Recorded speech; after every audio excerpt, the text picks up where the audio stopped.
बिस्मिल्लाहिर्रहमानिर्रहीम। आप देख रहे हैं मेरा यूट्यूब चैनल और DNN न्यूज। मैं हूं मोहम्मद आकिब दानियाल और प्रोग्राम है आकिब स्पीक्स। करंट अफेयर्स पे हम बात करते हैं पाकिस्तान के मौजूदा सूरत हाल की। तो उसी टॉपिक के हवाले से आज हम बात करेंगे और बताएंगे आपको कि इस टाइम पाकिस्तान की क्या सूरत हाल है।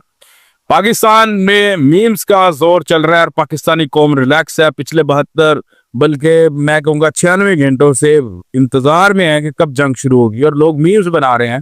इंडिया और पाकिस्तान की जंग हो रही है, इसलिए मुझे पहले बता दो कि कितने बंदे आ रहे हैं। मैंने उस हिसाब से चाय बनानी है। चाचू मोदी तू साडा बाहरला पानी बंद कर सकदा, अंदरला पानी किद्दां बंद करेगा? दस मैनू साडे अंदर इन्ना पानी आ, जंग दे टोटल फायद सानू आ। तू एक बारी जंग ला, असि उधर आंदे ही नॉन पीटीए साडे सारे मोबाइल पीटी हो जाने।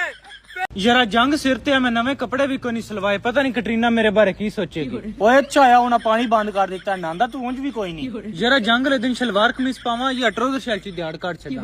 इस जंग दी वजह तो ना मेरे आने वाले बच्चों नु बड़ी टेंशन बननी है। किवें वेख ना, अगर जंग होई ना ते फिर मुतालिया पाकिस्तान दी किताबां वड्डियां हो जानियां। पढ़दे रहे उन्हां नु बैठ के भाई जी मोदी इंज कीता ते अगो शबाश शरीफ इंज करता। और पाकिस्तानी कौम ने इसको शुगल में ले लिया और इंतहाई रिलैक्स कौम है हमारी। अल्हम्दुलिल्लाह, अल्लाह ने बड़ी ताकत दी है, बड़ी कुव्वत दी है, जैसा कि मैं पहले भी बताता रहता हूँ। अच्छा, ये तस्वीर देखें। इस तस्वीर में आपको पता चल रहा है पाकिस्तान को ना तो जनरल सैयद आसिम मुनीर साहब इकट्ठा कर सकते हैं, ना इमरान खान इकट्ठा कर सकता है, ना शहबाज शरीफ इकट्ठा कर सकता है, ना नवाज शरीफ इकट्ठा कर सकता है। पाकिस्तानियों को इकट्ठा किया है तो मोदी ने किया है और मोदी का बहुत शुक्रिया, इंडियंस का बहुत शुक्रिया जिन्होंने ये देखें पाकिस्तान के, वैसे तो नेशनल इश्यूज पे प्राइम मिनिस्टर के पास मीटिंग्स होती रहती हैं, लेकिन ये एक मुनफरिद तर्ज की तस्वीर है और बड़ी खूबसूरत है, जिसमें सबसे जो है फर्स्ट पे अली अमीन गंडापुर है, उसके बाद मुराद अली शाह है, उसके बाद हमारे भी प्राइम मिनिस्टर हैं शहबाज शरीफ और उनकी भतीजी साथ खड़ी हैं जो कि CM पंजाब है मरियम नवाज, और उनके साथ तशरीफ रखते हैं जनाब CM के बलूचिस्तान तो सरफराज बुट्टी साहब। तो मामला ये है कि पाकिस्तानियों ने बड़ा इजी लिया हुआ है पाक भारत कशीदगी को और भारतीयों की चीखें निकल रही हैं। और मैं भी उनको यही कहना चाहता हूं कि आप लोग पानी तो नहीं रोक सके तो चलो कुछ करके ही दिखा दो। अगर कोई हमला करना है तो करो, कुछ स्ट्रेटेजी, कोई अटैक, कोई स्ट्रेटेजिक अटैक, कोई घुस के मारना, कुछ तो करके दिखाओ। ये बातों और गिदड़ बत्तियों से काम नहीं चलेगा। और यकीनन वो एक जो है ना वो समझदार कौम है और समझदार लोग हैं, उन्हें पता है कि हमले के बाद क्या होगा। और उसके बाद ये तो मुसलमानों की है ना रग रग में समाया हुआ है कि यहाँ पे जब जंग छिड़ जाती है तो फिर वो तन मन धन सब कुछ कुर्बान कर देते हैं। और पाकिस्तानी तो फलस्तीन के नाम पे एहतजाज कर रहे हैं, एहतजाजों का सिलसिला जारी है। तो यहाँ पे जहाँ पे हमारे पाकिस्तानी मीम्स भी बना रहे हैं और खुशियां भी बना रहे हैं, वहां पे यकीनन मैं बात करना चाहूंगा ऐसे पाकिस्तानियों की, ऐसे लोगों की जो कि ये कह रहे हैं कि अंदर तो लड़ लिया, बाहर भी लड़ लो, अंदर तो ये कर लिया, बाहर। यार इतनी खबासत आप लोगों में भरी हुई है। मैं सिर्फ आप लोगों को ये कहना होता है, लानत हो आप पे, डायरेक्ट लानत भेजना चाहूंगा। हम पाक फौज के साथ थे, हम पाक फौज के साथ हैं, हम पाक फौज के साथ रहेंगे। पाक आर्मी हमारे माथों का झूमर है। पाक आर्मी पाकिस्तान की आन शान बान है। पाक आर्मी के अलावा हमारे पास है ही क्या, मुझे ये बताएं। पाकिस्तान के पास क्या है? आप क्या कर लेंगे? आप बांग्लादेश बन जाएंगे, आप इंडियंस बन जाएंगे, आप गांव मूत्र पियेंगे। आप क्या चाह रहे हैं कि इंडियंस आए यहाँ पे हमला करें और इसको टेक ओवर करें, उसके बाद आप फरमाएंगे कि हम जो है ना वो इंडियंस बन जाएंगे। आपको गाय ज़िबा करने पे कत्ल किया जाएगा, ठीक है? आप एक थर्ड क्लास कम्युनिटी बन के रहना चाहते हैं? नहीं, अगर आपने सर उठा के जीना तो पाक आर्मी की वसीना है। एक किसी एक पार्टी की हमायत में इस तरह ना करें। यकीनन आपके लीडर भी पाक आर्मी का बड़ा साथ देते रहे हम, और माजी के अंदर जितना हम ही इमरान खान साहब रहे हैं उससे ज्यादा बड़ी बात नहीं है। मैं इसको किसी पार्टी से मंसूब नहीं करना चाह रहा था, लेकिन क्योंकि इस टाइम कुछ ट्वीट्स और कुछ ट्विटर्स, और ज्यादातर ये तकालीफ उनको है जो पाकिस्तान से बाहर बैठे हुए हैं। पाकिस्तान से जो बाहर हमारे तारिकीन वतन बैठे हैं, जो हमारे ओवरसीज पाकिस्तानी बैठे हैं, वो बड़े तकलीफ में हैं।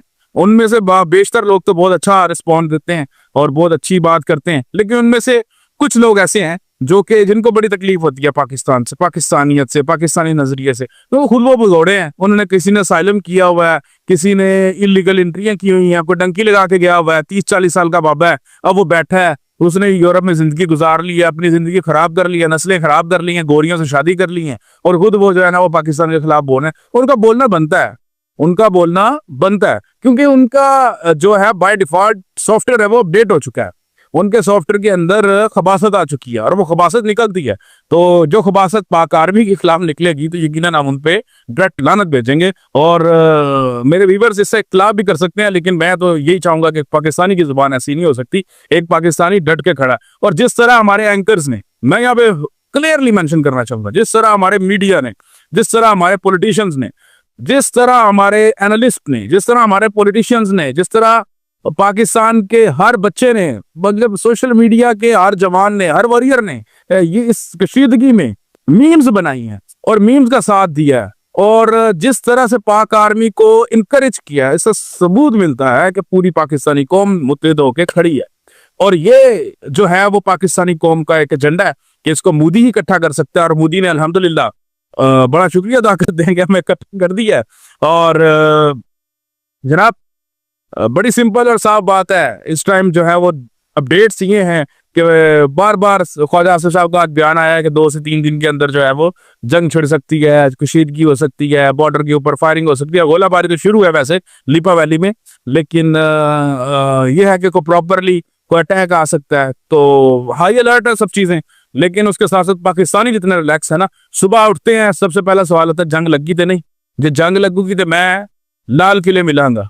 ठीक है, इस तरह की मीम्स बड़ी वायरल होती हैं, और इन मीम्स का बड़ा जो है ना वो बताया, बल्कि ट्रंप ने भी इसको बड़ा लाइट लिया है, इस कशीदगी को। उसने कहा कि ये 1000 साल से ऐसी है, 1500 साल से इनके बॉर्डर्स पे लड़ाई चल रही है। तो ट्रंप बेसिकली खुद जो है ना वो एक बड़े फनी से अंदाज में उन्होंने इसको रिप्रेजेंट किया। उन्होंने कहा ये खुद ब खुद किसी ना किसी दिन हल कर लेंगे, लेकिन यह है कि यूएन को मसला कश्मीर के बारे में देखना चाहिए और बताना चाहिए कश्मीरियों की खुद दरादियत और कश्मीरियों का असल हक क्या है। ठीक है, तो यहाँ पे मैं 2-4 चीजें और मेंशन करना चाहूंगा, और मैं ये बताना चाहूंगा कि पाकिस्तानियों कभी भी अपने घर में जब जितनी मर्जी लड़ाई हो रही हो, बाहर के बंदे को नहीं पता चलना चाहिए कि आप कैसे हैं। आप लोगों को पाकिस्तान के साथ, पाकिस्तानी फौज के साथ, पाकिस्तानी हर एक बच्चे को साथ होना चाहिए। और जनरल गौरव आर्या जो बार बार कह रहा है आसिम मनीर का सर ले आओ, मैं अपनी सारी जिंदगी कमाई दे दूंगा। और जनरल गौरव आर्या, आसिम मनीर, सैयद आसिम मनीर हाफिज, वो कहते हैं ना सैयद हाफिज आसिम मनीर मारकोर वाले, वो तुम्हें क्या लगता है? क्या लगता है कि उनका सर, उनके सर की कीमत और उन तक पहुंचना आसान है? और नहीं नहीं नहीं नहीं, वो सिपा सलारे इस्लाम है, वो सिपा सलारे पाकिस्तान है। और मैं ये पूरे वसूख से कहता हूँ कि बेशक आसिम मनीर से बहुत सारे लोग इख्तिलाफ करते होंगे, उनकी पॉलिसियों से, उनकी बातों से, एज आर्मी चीफ, लेकिन हमारे माथे का झूमर पाक आर्मी के वो आर्मी चीफ हैं, और आसिम मनीर साहब अंदर घुस के तुम्हें जो है ना वो पकड़ के ले आएंगे वहां से। ठीक है, और उन तक बात करना भी तुम्हारी जरूरत कैसे ही बात करने की। तो ये इंडियन कुत्ते बिल्ले भौंकते रहते हैं और ये बातें करते रहते हैं। तो हम डट के खड़े हैं अपनी आर्मी के साथ, हम डट के खड़े हैं अपने पाकिस्तान के साथ। पाकिस्तान हमेशा जिंदाबाद।